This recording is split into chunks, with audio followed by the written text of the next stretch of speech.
88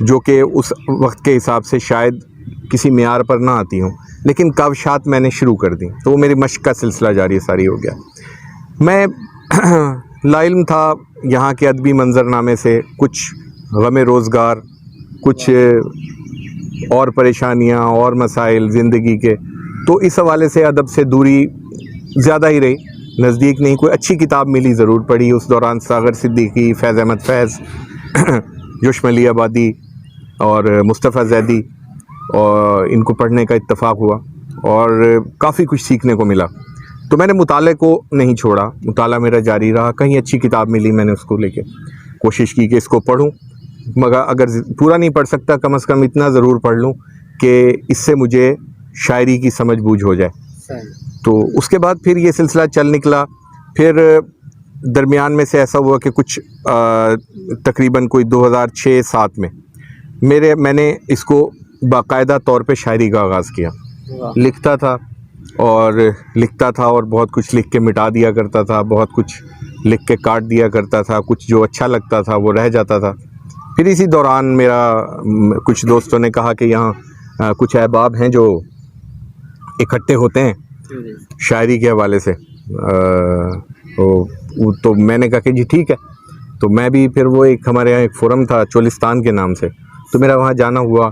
وہاں ایک ذیشان اطہر صاحب تھے، ان سے ملاقات ہوئی، منور جمیل قریشی صاحب وہ وہاں کے فعال رکن تھے، ڈاکٹر افتخار صاحب، یہ لوگ، اسلم جاوید صاحب، تو اب اس کے علاوہ اسلم ادیب صاحب، ان کا بھی اس میں آنا جانا سلسلہ رہتا تھا۔ تو ان لوگوں کی صحبت میں بیٹھا، ان کو دیکھا تو کافی چیزیں سیکھنے کو ملیں۔ باقاعدہ طور پہ میں نے کسی کی شاگردی نہیں کی، ہاں سب سے کچھ نہ کچھ۔ تو میں اگر یہ کہہ دوں کہ یہ زمانہ میرا استاد ہے تو اس میں کوئی نہ شرم والی بات ہے نہ شک والی بات ہے۔ میرا ماحول استاد ہے، یہ زمانہ میرا استاد ہے، یہ وقت میرا استاد ہے، تو سب سے بہت کچھ سیکھا۔ ان میں اگر میں نام لینے بیٹھوں تو پھر وہ بات کافی لمبی ہو جائے گی۔ تو یہ سلسلہ چلتا رہا، اور پھر اس کے بعد میں یہ کہتا جب میں نے ایسا محسوس کیا کہ میری شاعری میں کچھ ایسا ضرور کچھ ہے کہ اگر وہ سنی جائے یا پڑھی جائے تو ضرور وہ قاری کو اس سے کچھ نہ کچھ حاصل کرنے کا، کچھ سمجھنے کا، یا اردو ادب کے حوالے سے ایک چھوٹا سا میرا ایک نذرانہ، میری ایک کوشش ضرور ہوگی۔ تو تب میں نے یہ میں بھی ہوں مجموعے کا میرا خیال آیا، کیونکہ میری ایک نمائندہ غزل جو کہ میں آپ کو سناؤں گا بھی، پیش بھی کروں گا، کیونکہ اس کے حوالے سے اس میں جو میرا ردیف تھا وہ میں بھی ہوں۔ تو پھر وہ میں بھی ہوں جو تھا وہ کنسیپٹ میں لے کے آیا، وہ ایک خیال تھا اور اس کو میں لے کے آیا، اور وہ میں بھی ہوں ایک سلوگن تھا، ایک نعرہ تھا، ہر آدمی کی سوچ تھی، ہر شخص میں بھی ہوں کے دائرے میں ہے، اور ہر شخص چاہتا ہے کہ مجھے تسلیم کیا جائے، مجھے سنا جائے، مجھے مانا جائے، مجھے پڑھا جائے۔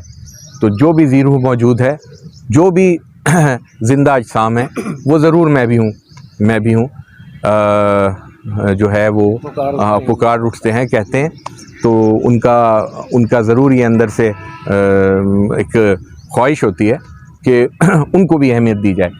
وہ یہ سلسلہ چلا، اور اب الحمدللہ میں بھی ہوں کے حوالے سے مجھے پہچانا بھی جاتا ہے، اور محافل میں بھی، اور ادبی جو فورمز ہیں اس کے اوپر بھی، اور الحمدللہ کہ انٹرنیشنل لیول پہ جہاں جہاں اردو پڑھی اور بولی جاتی ہے تو مجھے وہاں سے پذیرائی ملتی ہے۔ بڑی مہربانی۔ خوبصورت سوچ، خوبصورت گفتگو۔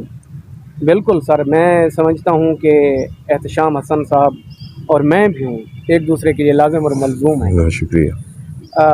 سر عام طور پر دیکھا جاتا ہے یا آپ کی شاعری پڑھتے ہوئے ہمیں یہ محسوس ہوتا ہے ہر قاری کو کہ آپ نے اپنی شاعری میں عصری جو مسائل ہیں جی، ان کو سمویا ہے، ان کے حوالے سے بہت کچھ لکھا ہے۔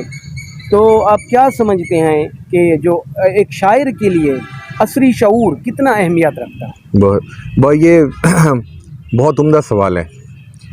شاعری کو ہم نے شاعری میں جو جس کا میلان ہے وہ اس حساب سے، جس کی جو طبیعت ہے وہ اس حساب سے کام کرتا ہے۔ تو میں نے شاعری میں آپ دیکھ لیں رومانوی اشعار یا سماجی معاملات، ٹھیک ہے، یا آپ کہہ لیں کہ اس کو ساختیات، ٹھیک ہے، مختلف جو موضوعات ہیں ان کا چناؤ کیا جاتا ہے۔ تو اگر ہم عصر حاضر کے حوالے سے آپ نے کہا کہ مسائل کے، تو ایک سلسلہ ایسا چلا ہوا ہے شاعری میں مخالفت نہیں کرتا کسی کی بھی، ہر آدمی اپنی جگہ شاعری میں اپنا کام کر رہا ہے. اگر یہ گلدستہ نہ بنے، ہر شخص کوئی رومانویت پہ شعر نہ کہے، کوئی آفاقیت پہ شعر نہ کہے، کوئی صوفیزم پہ شعر نہ کہے، تو ہمارے پاس آگے یہ آنے والی نسلوں کو دکھانے کے لیے کچھ نہیں ہوگا کہ ہمارے پاس کتنے ورسٹائل شعراء تھے. تو عصر حاضر کے حوالے سے میں موضوعات کا انتخاب اس لیے کرتا ہوں کہ میرے جو قاری ہیں، میری کوشش ہوتی ہے کہ شعر وہاں تک پہنچے جہاں تک ابھی نہیں پہنچا، یا لوگ اس سے ناآشنا یا بدظن ہو چکے، اور وہ شاعری کے نزدیک جاتے ہوئے صرف اس لیے کتراتے ہیں کہ شاید شاعری بکھرے، شاید کسی گل و بلبل کا قصہ ہے، یا کسی بکھرے ہوئے انسان کے وہ الفاظ ہیں جن کو وہ مطلب وہ ایک اس میں لا کے، افزان میں لا کے اور عوام کی خدمت میں وہ پیش کر دیتا ہے، اور اس پہ داد و تحسین کا وہ خواستگار ہوتا ہے. ایسا میں نے کوشش کی کہ ایسا نہ ہو. ایسا ہو کہ جب میری شاعری کو پڑھا جائے تو پڑھنے والے کو وہ اپنے سے قریب تر محسوس ہو، اس کو ایسا محسوس ہو کہ میں نے بسر کیا ہوا ہے، یا وہ کسی، جی بالکل، یا میں اس کو بسر کسی موقع پہ کروں گا، یا یہ بات تو میں نے کہنی تھی.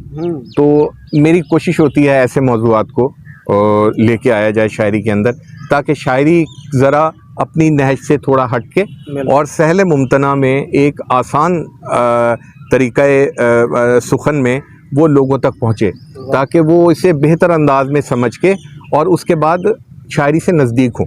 کیونکہ دیکھیے جہاں ہم شاعری سے، تحریر سے اور اہل علم و دانش سے دور ہوتے ہیں، وہاں ہم لوگ بکھر جاتے ہیں، ہماری شخصیتوں کے اندر بہت بڑی دراڑ آ جاتی ہے، ہم زندگی تو جیتے ہیں لیکن ایک اچھے انسان نہیں بن پاتے.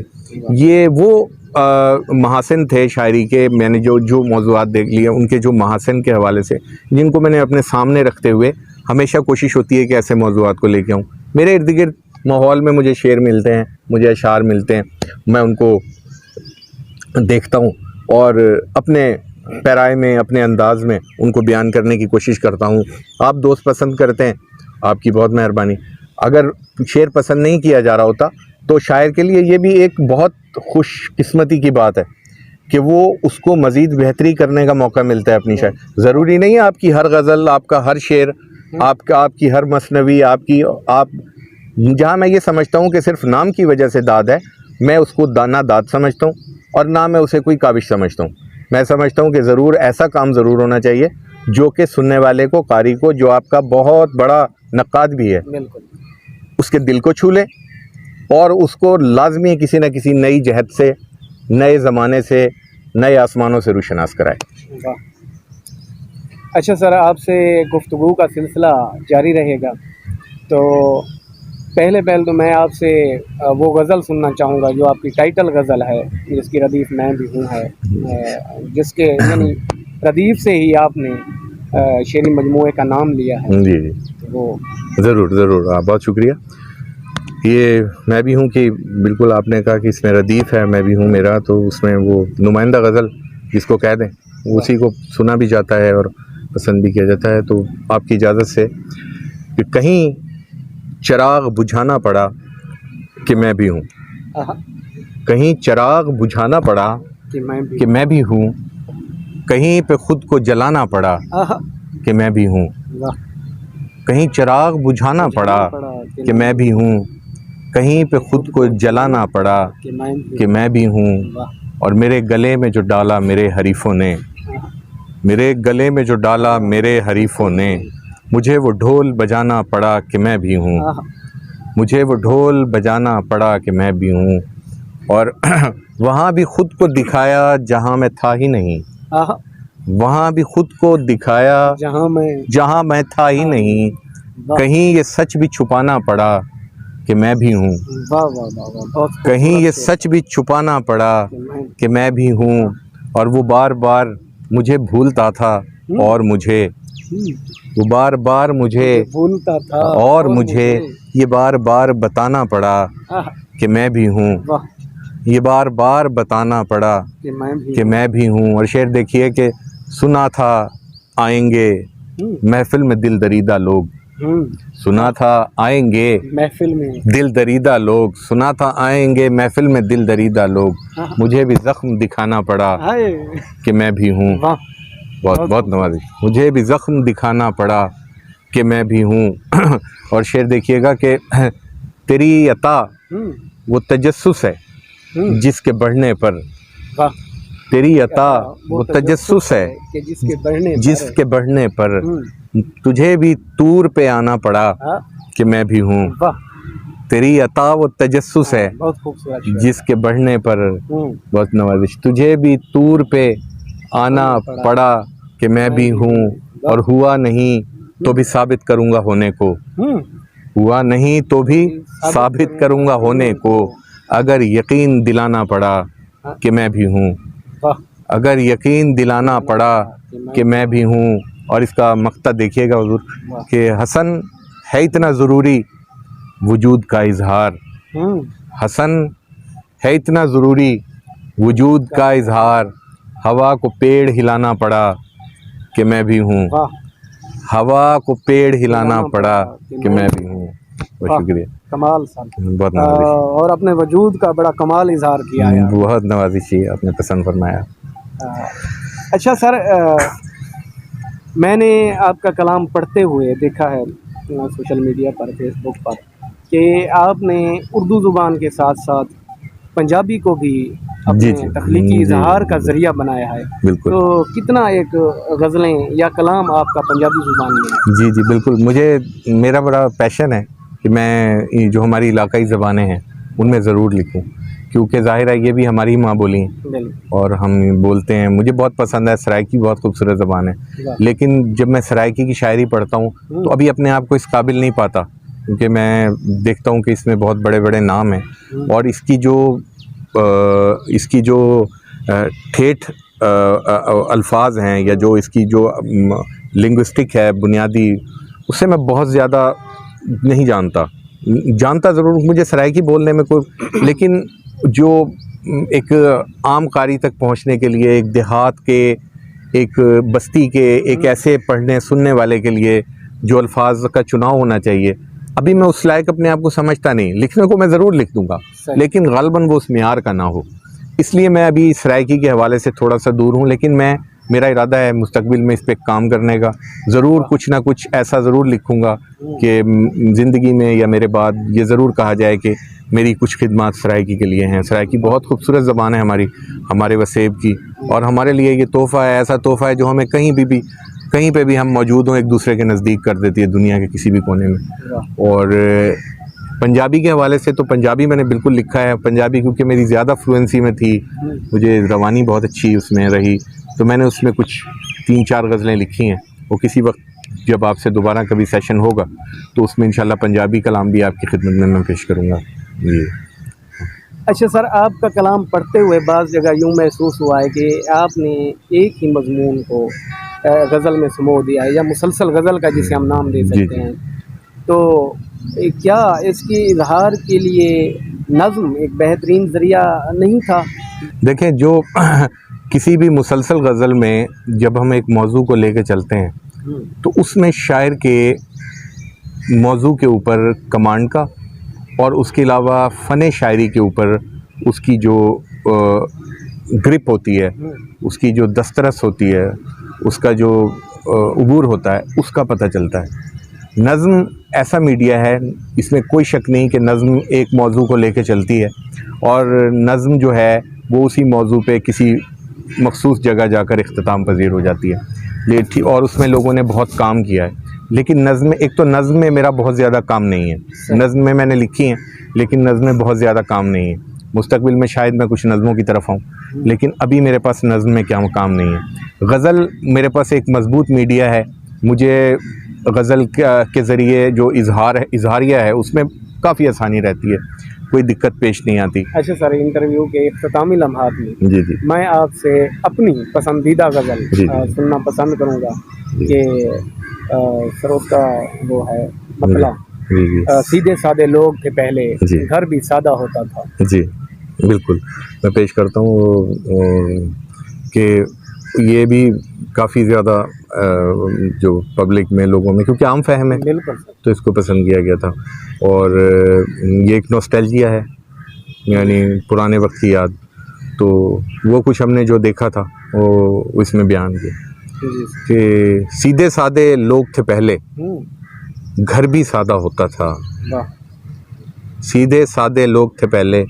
گھر بھی سادہ ہوتا تھا، کمرے کم ہوتے تھے اور دالان کشادہ ہوتا تھا، کمرے کم ہوتے تھے اور دالان کشادہ ہوتا تھا، دیکھ کے وہ گھر گاؤں والے سوگ منایا کرتے تھے، صحن میں جو دیوار اٹھا کر آدھا آدھا ہوتا تھا، صحن میں جو دیوار اٹھا کر آدھا آدھا ہوتا تھا، اور لڑکے بالے میلوں پیدل پڑھنے جایا کرتے تھے، لڑکے بالے میلوں پیدل پڑھنے جایا کرتے تھے، پاس ہے جو اسکول وہ پہلے دور افتادہ ہوتا تھا، پاس ہے جو اسکول وہ پہلے دور افتادہ ہوتا تھا، اور اتنی شرم تو ہوتی تھی آنکھوں میں پہلے وقتوں میں، اتنی شرم تو ہوتی تھی آنکھوں میں پہلے وقتوں میں، گلی میں سر نیچا رکھتا جو باہر دادا ہوتا تھا، گلی میں سر نیچا رکھتا جو باہر دادا ہوتا تھا، اور سوچ سمجھ کر ہوتے تھے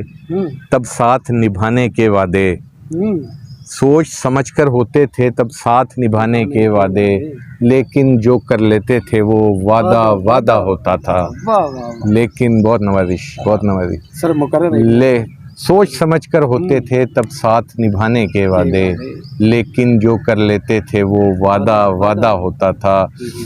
اور شعر دیکھیں کہ ختم دل اور تیر بنا کر منت کرنی پڑتی تھی، ختم دل اور تیر بنا کر منت کرنی پڑتی تھی، یار بہت مشکل سے ملنے پر آمادہ ہوتا تھا، یار بہت مشکل سے ملنے پر آمادہ ہوتا تھا، اور دیکھ حسن اس منصب سے لے آیا عشق فقیری تک، جس سے پوچھا اپنے دور میں وہ شہزادہ ہوتا تھا، جس سے پوچھا اپنے دور میں وہ شہزادہ ہوتا تھا، سیدھے سادے لوگ تھے پہلے، گھر بھی سادہ ہوتا تھا، کمرے کم ہوتے تھے اور دالان کشادہ ہوتا تھا۔ واہ سر، بہت خوبصورت غزل۔ سر آپ نے جو ہمارا ماضی ہے وہ اس کی تہذیب، ثقافت، ادب و آداب، رسوم و رواج، ایک مرتبہ آپ کی غزل سن کے وہ سارا منظرنامہ آنکھوں کے سامنے گردش کرنے لگتا ہے۔ بہت خوبصورت غزل سر جی، آپ کا بے حد شکریہ۔ آپ کا بھی شکریہ محترم شہزاد صاحب، بہت شکریہ۔ شکر گزار ہیں کہ آپ نے اس افراتفری کے دور میں ہمارے لیے وقت نکالا اور بڑی خوبصورت محفل جمی ہے آپ کے ساتھ۔ انشاءاللہ سر آپ سے پھر بھی وقت لیں گے ہم، فی الحال اتنا ہی، انشاءاللہ اگلے انٹرویو کے ساتھ آپ کی خدمت میں پھر حاضر ہوں گے۔